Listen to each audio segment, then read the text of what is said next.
Mu gihe nyene icubahiro umukuru w'igihugu cyacu ciza c'u Burundi Evariste Ndayishimiye yazinduriye mu rugendo rudasanzwe mu bucagucagu bw'uno musi w'ingenekerezo rya kabiri kwezi kw'icumi na kabiri uno mwaka turimwo 2025 imigwano yo yakomeje ku mirongo y'urugamba aho mu bice nka Kamanyora, Rugezi ndetse na Katogota tutibagiye Nyangezi imigwano igikomeje cyane kandi mu buryo budasanzwe. Tubabwira yuko hatigikanijwe amasezerano ku inezo rya kane uku kwezi nyene azohuza leta y'u Rwanda ndetse na leta ya Kongo kugira ngo bashobore kuba basinya ibijanye no guhagarika cyangwa kugarura amahoro muri ivyo bihugu kari bibiri cyangwa gukemura umubano muke uri mu ivyo bihugu.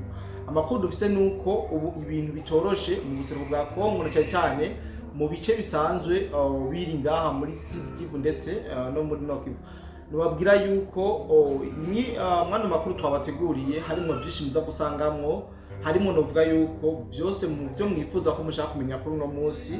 Ariko imbere yuko twinjira mu operation yabaye kuri uno munsi mu bice bigiye bitandukanye, reka ntangure ndabaramutse ndabaye n'ikaze muri kiganiro cacu cuno munsi. Novuga yuko ari kiganiro ca mbere nkoze muri ukwezi kwa 12 kubera ko ku munsi weje twatagaragaye kuri kamera za BM4 Plus.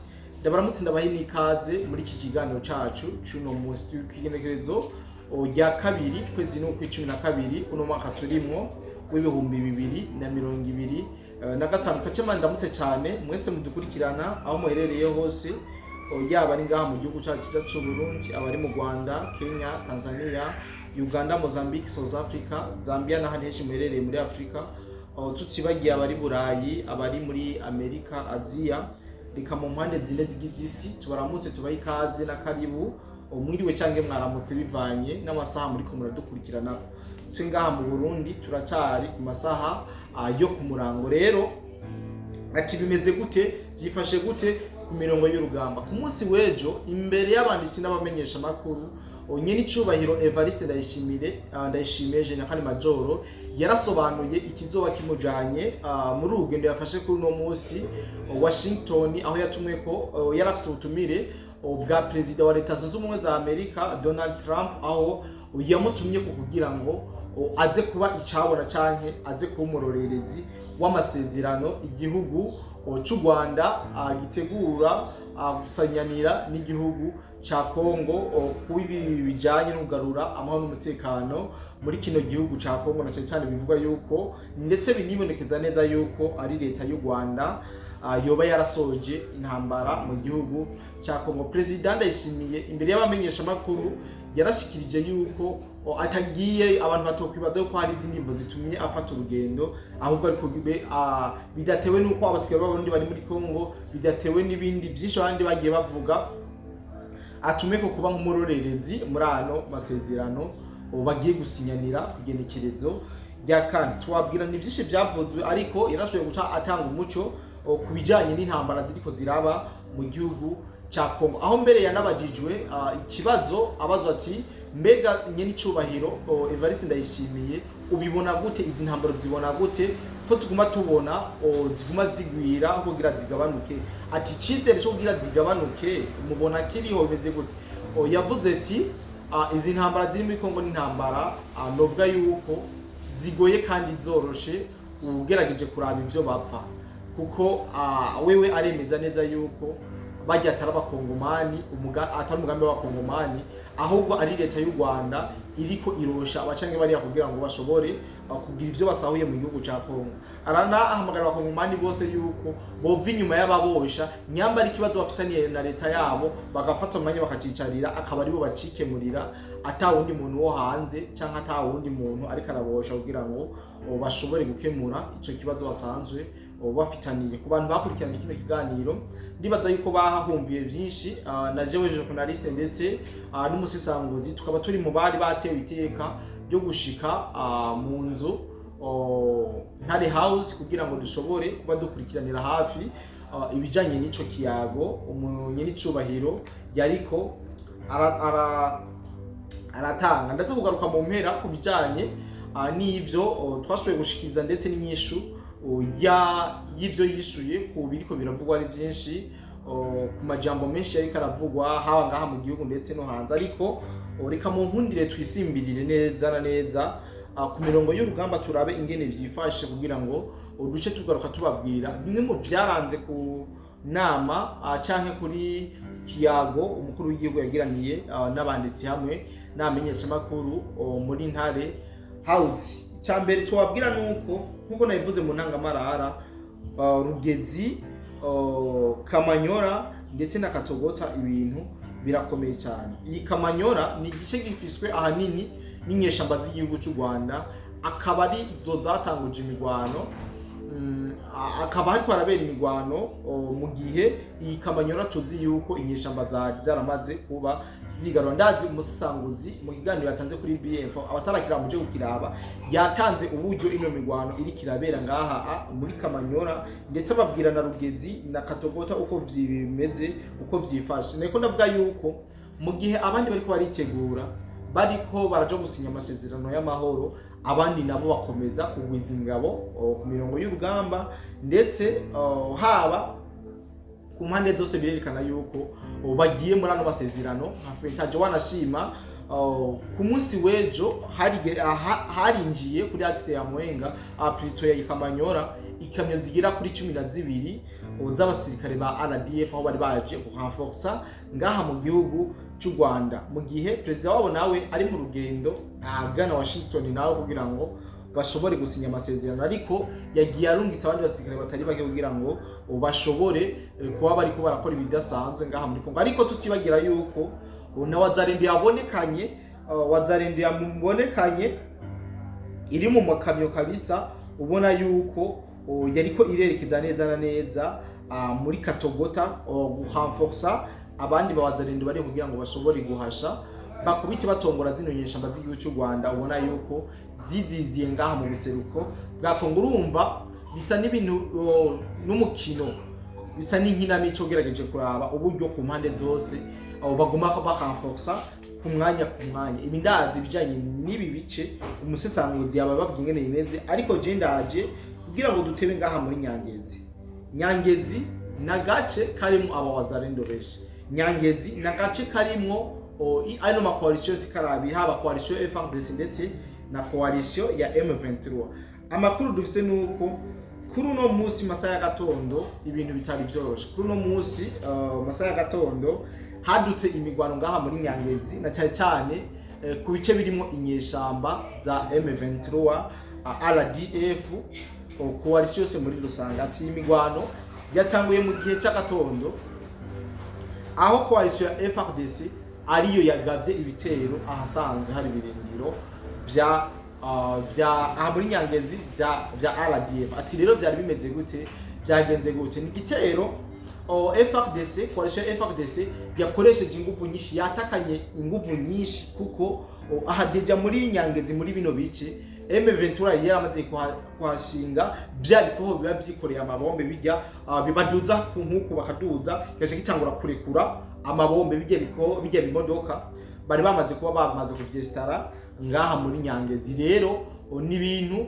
byahaye umwanya munini coalition ya FARDC kugira ngo bashobore gutora umuti w'ungene bashobora koopera ngaha. Twanababwira yuko umakuru dufise ya intelligence ingabo z'u Burundi nazo zari zahigire kugira ngo zishobore gufata mu mugongo canke kwakuya ino coalition ya FARDC muri ino migwano yari kirabera muri bino bice. Murumva neza yuko ibintu bidasanzwe. Leta y'u Rwanda yari yaramaze kuhashinga ibimodoka kabisa birekura amabombe kugera kure, ariko FARDC nayo yaje yamaze kubimenya, aho mbere amakuru dufise nuko indege yo mu bwoko bwa drone nayo yariko irahatembera kugira ngo irabe uburyo ishobora kuba yoturitsa ivyo vyuma by'inyeshamba biri ngaha. Amakuru dufise nuko ibunduki umuzaniro yaduhaye amakuru avuga ati ngo bunduki za kilo ngo inkozi komeye cyane nizo zariko zirumvikana muri ivyo bibanza vyariko biraberamwo imigwano. Rero mwumve yuko ibintu bidasanzwe nta nabukiye buki kabisa. Tugerageje kuraba uno munsi no ku munsi w'ejo ingufu zirakora ku mirongo y'urugamba, ukuntu ibintu biko birakomera, ni ibintu bidasanzwe. Hari amakuru dufise y'abasirikare ba Rwanda umunsi w'ejo bagira kuri 30 bose bapfiriye mu migwano. Ibi byose turaza kuza kugira ngo tubitororokanye dushobore kubabwira aho bapfiriye, uko byagenze, ababishe, mugabo wumve yuko imigwano y'uno munsi umunsi n'ejo imigwano idasanzwe ari imigwano novuga yuko ikomeye cyane. Umwanya n'umwanya ushobora kumva ubuce bugiye butandukanye bwigaruriwe n'aba cyangwa bariya, bivanye n'ingene tubona imigwano iriko iragenda. Muri make amakuru ni menshi, muri Nyangezi ni imigwano ikibandanya. Kumbure mu mwanya uza dushobore kuza tukababwira uko ibintu vyifashe, uko ibintu vyarangiye, narya tubona yuko ibintu bidasanzwe ngaha muri Nyangezi tunababwira yuko aragace wazalendo ijemwo vuba inyuma yuko FARDC igambanye maze zino nyeshamba za M23 zibona kuhigarurira. Ndetse tunababwira yuko aka gace ka Nyangezi kahoze karimo abasirikare b'abarundi, ariko ni cyagiye wazalendo igavye ibitero maze M23 yirukako baza kuva muri bino birindiro kubera ko umutekano atari wose, bagira ico bitwa repli tactique. Rero amakuru yo muri Nyangezi nayo kumbure tubaza komeza tubatohoreze, tubabwira ko ibintu vyagiye biragenda umwanya ku mwanya. Sinorangiza ntababwiye kubijanye n'imigwano iteye ubwoba, imigwano ikomeye iri kirabera mu gace novuga yuko kabereyemo impfu nyinshi, iri kirabera mu gace novuga yuko ari ubutaka bufise umwavu mwinshi bivanye n'abasirikare b'igihugu cy'u Rwanda bahaguye kugeza yaho tuhita Kirundo ya kabiri badukurikiranye mu kwezi kwa kane. Twagiye turababwira ibijanye n'ama operation ariko arabera ngaha muri Nzibira hagati ya coalition FARDC, coalition M23, ndetse ni naho Yiskoi SE25 yabatangura kutwereka kibishoboye kurasa zino nyeshamba z'u Rwanda, aho ku munsi wasanga abarenga 100 bashoboye kwasiga ubuzima. Ibi bihe ndibaza n'ibihe ntibagiranwa kuri coalition ya M23, kuko ni ukwezi kwa kane yashoboye kubona ibintu bidasanzwe, mugabo byagiye kurangira aha muri Nzibira bahavuye.